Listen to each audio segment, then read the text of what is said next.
নমস্কার বন্ধুরা, দেখো আজকে দুপুরে কি কি রান্না করেছি।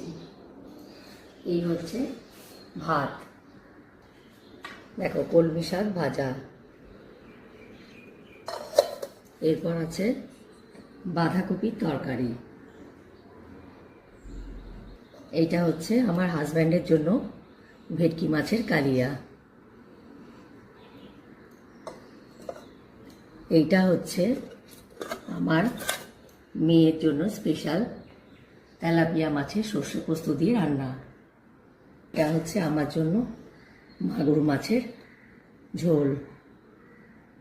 মাগুর মাছ কিন্তু শরীরের জন্য খুব উপকারী, এটা খেলে হিমোগ্লোবিনও বেড়ে যায়। আর এই হচ্ছে চিংড়ি মাছের কালিয়া, এটা সবাইয়ের জন্য। তো আজকে আমার এই রান্নাগুলো তোমাদের কেমন লাগলো অবশ্যই জানিও। চলো আমরা এবার আমাদের খাওয়া শুরু করি।